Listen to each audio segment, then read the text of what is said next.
So welcome to Mento Tutorials. The topic that we are going to study is excretory system. Super TET में आज हम excretory system में पढ़ेंगे। तो आइए स्टार्ट करते हैं।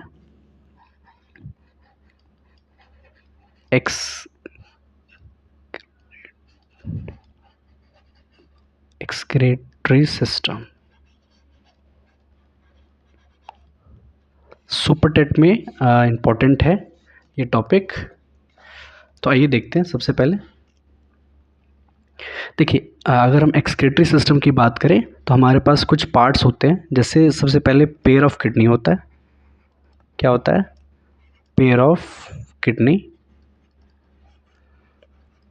Pair of kidney, pair of ureter, pair of ureter, then urinary bladder, urinary bladder present होता है, और यूरेथ्रा जहाँ से फाइनली यूरिन पास होता है, यूरेथ्रा। आइए मैं आपको डायग्राम के थ्रू भी समझाता हूँ। देखिए, सबसे पहले इस तरह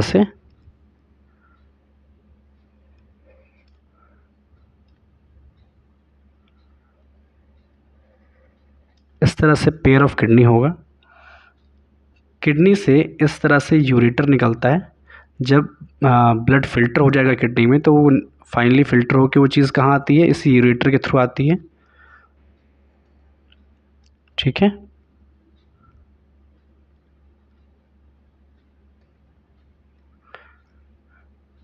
देन यहाँ पे प्रेजेंट होता है लास्ट में, यूरेटर एंटर करता है यूरिनरी ब्लैडर में, और यूरिनरी ब्लैडर का जो एंड पॉइंट होता है वो होता है यूरेथ्रा। आइए इसके मैं, दिस इज किडनी, ये किडनी है। ठीक है, अभी आराम से समझेंगे कि चीज़ को। ये है यूरेटर,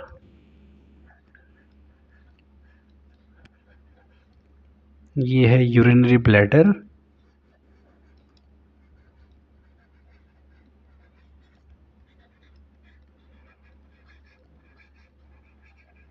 और ये है यूरेथ्रा, ये है यूरेथ्रा। तो ये चीज़ आपको अच्छे से पहले ध्यान होनी चाहिए। ठीक है।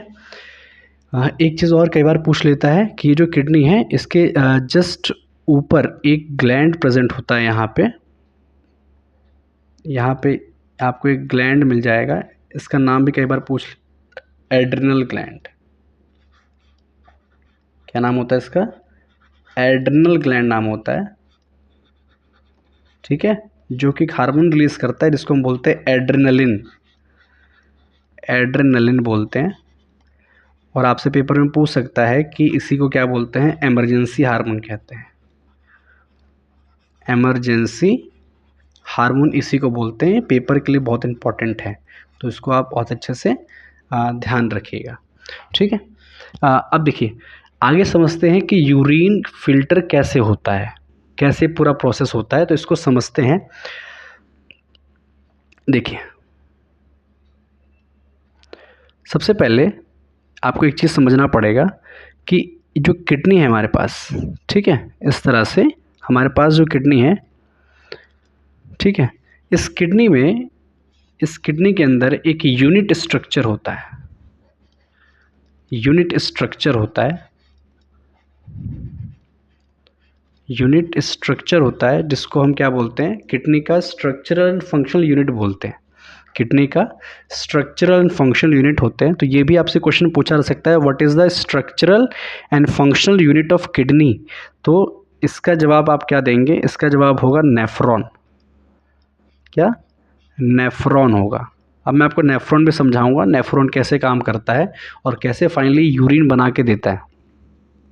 ठीक है। देखिए, नेफ्रॉन का स्ट्रक्चर समझते हैं पहले। कुछ इस तरह से होगा। देखिए, सबसे पहले नेफ्रॉन को बना रहा हूँ मैं। सबसे पहले इस तरह से कटोरे के आकार का एक शेप होता है।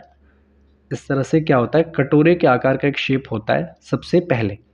ठीक है, और यहाँ से ये ट्यूब में कन्वर्ट हो जाता है। ये ट्यूब फिर इस तरह से ट्यूब बन जाता है, यहाँ पे ऐसे इस तरह से ट्यूब बन जाता है। फिर आगे चल के ये जो ट्यूब है ये इस एक यू शेप का स्ट्रक्चर ले लेता है इस तरह से। ठीक है, ये किसका स्ट्रक्चर बना रहा हूँ मैं, नेफ्रॉन का। एक यू शेप का स्ट्रक्चर ले लेता है इस तरह से, और अगेन ये फिर से इस तरह से ट्यूब की तरह बन जाता है, ट्यूब की तरह इस तरह से बन जाता है। ठीक है, और फाइनली यहाँ पे ये एक एग्जिट होता है, कलेक्टिंग डक्ट कहते हैं इसे, यहाँ पे आके एंटर करता है। अब मैं आपको इसके एक एक पार्ट को समझाता हूँ। देखिए, हमारे पास ये जो सबसे पहला स्ट्रक्चर था इसको बोलते हैं बोमेंस कैप्सूल। क्या बोलते हैं, बोमेंस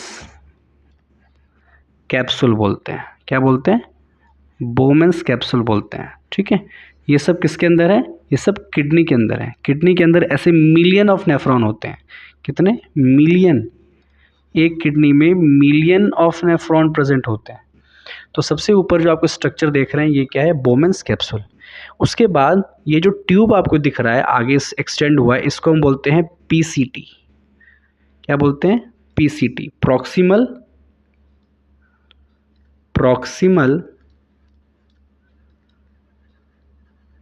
कॉन्व्यूलेटेड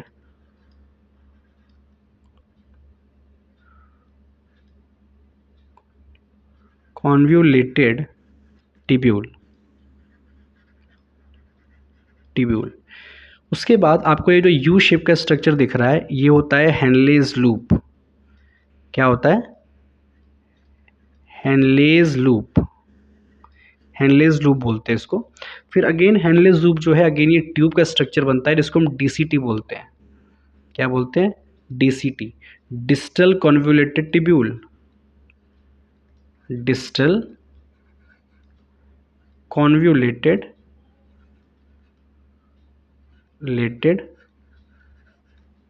टिब्यूल,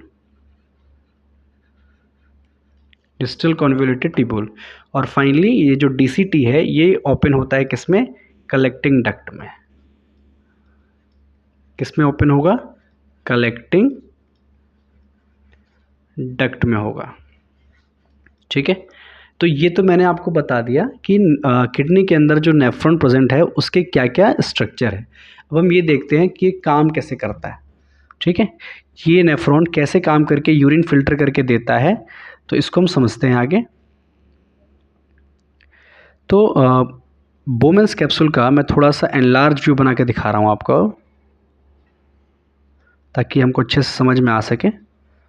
इस तरीके से ये क्या है, बोमेंस कैप्सूल है। ठीक है, अब बोमेंस कैप्सूल में जो कैपिलरीज होती हैं जो गंदा खून लेके आएंगी वो इस तरह से कुछ एंटर करती हैं इसमें। ऑफ कोर्स ब्लड से ही तो फिल्टर होगा ना, तो ब्लड लाने वाला भी तो कोई होना चाहिए। तो इसके पास कोई ब्लड लेके आएगा और इस तरह से यहाँ पे आते ही इस तरह से गुच्छा बन जाता है। यहाँ पे क्या बन जाता है, गुच्छा बन जाता है पूरा इस तरह से। यहाँ पे इसका क्या बन जाता है, गुच्छा बन जाता है। तो यहाँ पे क्या आ रहा है, ब्लड आ रहा है। ठीक है, इस लाने वाले को हम बोलते हैं अफरेंट आर्ट्रियोल। अफरेंट आर्ट्रियोल बोलते हैं। ठीक है, फिर यहाँ से क्या होगा, ये जो कैपिलरी है यहाँ से सारा जो ब्लड होगा, ठीक है, ब्लड में जितनी चीज़ें हैं, जितनी भी चीज़ें, चाहे अच्छी चीज़ें हो, यूरिन हो, यूरिया हो, अमोनिया हो, ग्लूकोज हो, सारी चीज़ें छन करके इस बोमेंस कैप्सूल में चली जाती हैं, सारी चीज़ें। हाँ, आरबीसी नहीं जाएंगी। ठीक है, जिनका पार्टिकल मोटा है, प्रोटीन नहीं जाएगा। ठीक है, हेमोग्लोबिन नहीं जाएगा, ये सारी चीज़ें नहीं जाएंगी। बाकी जितना बहुत सारा पानी, ठीक है, ग्लूकोज, अमोनिया, यूरिया, वो सारी चीज़ें यहाँ पे छन करके आ जाएंगी। वाटर हो गया, यूरिया हो गया, अमोनिया हो गया, आयंस हो गए, वो सारी चीज़ें छन करके कहाँ जाती हैं, बोमेंस कैप्सूल में आ जाती हैं।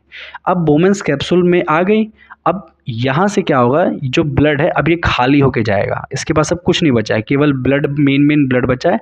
बाकी इसके पास बहुत सारी चीज़ें अब नहीं है। ठीक है, तो ये चीज़ समझ में आ गया। तो पहला जो स्टेप था यूरिन फॉर्मेशन में वो है अल्ट्रा फिल्ट्रेशन। क्या हुआ यहाँ पे? Ultra filtration. अल्ट्रा फिल्ट्रेशन का क्या मतलब है कि यहाँ पे सारी चीज़ें छन के इस बोमेंस कैप्सूल में आ गई। कहाँ से? ब्लड से। तो this is the first step, ultra filtration. अब आगे अगर हम बात करें तो इसके बाद क्या होता है, अब ब्लड से आपने सब कुछ तो छीन लिया, ब्लड से आपने सब कुछ तो छीन लिया, ठीक है, अब उसको वापस भी तो करना होगा, नहीं तो ब्लड के पास पानी कहाँ से बचेगा, वो पानी कहाँ से लाएगा? आपने सब कुछ छीन तो लिया है, लेकिन अब ज़रूरी है कि उसको हम चीज़ें वापस भी करें। तो इसीलिए अब पीसीटी से शुरू होता है दूसरा स्टेप, ठीक है।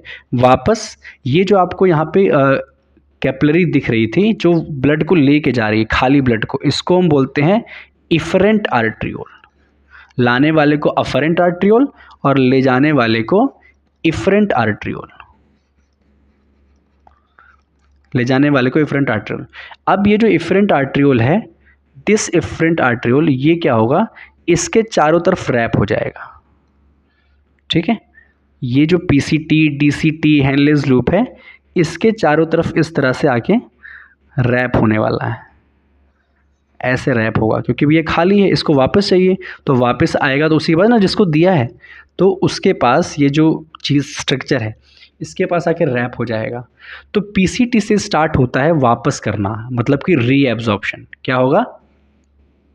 रीएब्जॉर्प्शन। अब ये पीसीटी क्या करेगा, वापस जितने जो चीज़ें ली हैं, ठीक है, उसमें से जो अच्छी चीज़ें हैं जैसे वाटर वापस करना शुरू कर देगा, ठीक है, ग्लूकोज वापस शुरू करना कर देगा। तो जो मेन चीज़ें हैं वो वापस कर देगा किसको? ब्लड को वापस करने लगेगा। कौन? पीसीटी वापस करने लगेगा, ठीक है। इतनी बात समझ में आ गई सबको? पीसीटी क्या करेगा? तो सेकंड स्टेप हमारा क्या हो गया? सेकंड स्टेप हो गया रीएब्जॉर्प्शन। रीएब्जॉर्प्शन, रीएब्जॉर्प्शन हो गया। This is the second step और this is the first step. पहला स्टेप है अल्ट्रा फिल्ट्रेशन और दूसरा स्टेप है रीएब्जॉर्प्शन। तो आप देख रहे हैं कि रीएब्जॉर्प्शन शुरू हो चुका है पीसीटी से। पीसीटी से, ये पीसीटी है, पीसीटी से शुरू हो गया, हेनलेस लूप में भी चलेगा, डीसीटी में भी चलेगा। अब डीसीटी में क्या होता है, जो डीसीटी है वहाँ पे क्या होता है, conditional, third step, conditional reabsorption होती है। कंडीशनल रीएब्जॉर्प्शन मतलब कि अगर पीसीटी और हेनलेस लूप ने पानी वापस किया और अभी भी ब्लड में पानी कम है तो डीसीटी को भी कहा जाता है कि भैया तुम और पानी वापस करो, नहीं तो बॉडी में पानी की कमी हो जाएगा, ठीक है। तो इस तरह से क्या होता है, हम लोग इतना कंसनट्रेटेड यूरिन फॉर्म करते हैं। क्या करते हैं? Concentrated urine. जो हमारा प्रोसेस है इससे क्या बनेगा, इससे बनेगा कंसनट्रेटेड यूरिन बनेगा। कंसनट्रेटेड यूरिन का मतलब क्या है? लेस वाटर, लेस वाटर, मोर यूरिया, मोर यूरिया, इसको बोलते हैं कंसनट्रेटेड यूरिन, ताकि कम से कम पानी बॉडी से बाहर जा सके। अब क्या होगा, ये जो बोमेंस कैप्सूल था, ये बोमेंस कैप्सूल था, इसके बाद ये था पीसीटी, पीसीटी के बाद हेनलेस लूप, हेनलेस लूप के बाद डीसीटी आया था और ये आया था कलेक्टिंग डक्ट। तो अब डीसीटी के बाद जो भी कुछ बचा वो फाइनली कहाँ चला जाएगा? It will go to the collecting duct. ये क्या है? ये है कलेक्टिंग डक्ट होता है लास्ट में, ठीक है। क्या होता है? Collecting duct. और कलेक्टिंग डक्ट में सारी चीज़ें चली जाएंगी और कलेक्टिंग डक्ट से ये सारी चीज़ें कहाँ चली जाएंगी? यूरेटर में, ठीक है। कहाँ चली जाएंगी? यूरेटर में। तो इस तरह से आपने देखा कि यूरिन का फॉर्मेशन होता है। किसका? यूरिन का फॉर्मेशन, ठीक है। तो सबसे पहले आपको ये पता होना चाहिए कि एक्सक्रीटरी सिस्टम में क्या क्या होता है। किडनी होती है, pair of kidney, pair of ureter, urethra, sorry urinary bladder और यूरेथ्रा, ठीक है। तो उसके अंदर जो स्ट्रक्चरल एंड फंक्शनल यूनिट होता है उसको हम बोलते हैं नेफ्रॉन। नेफ्रॉन का स्ट्रक्चर मैंने आपको डिटेल में बताया, जिसमें बोमेंस capsule, PCT, Henle's loop, DCT, collecting duct, ये सारे पार्ट हैं और ये सारे पार्ट मिलकर के क्या करते हैं? यूरिन फॉर्मेशन करते हैं, ठीक है। तो आई होप आपको ये समझ में आया होगा वीडियो। लाइक करके ज़रूर जाएं और शेयर भी करें। Thank you.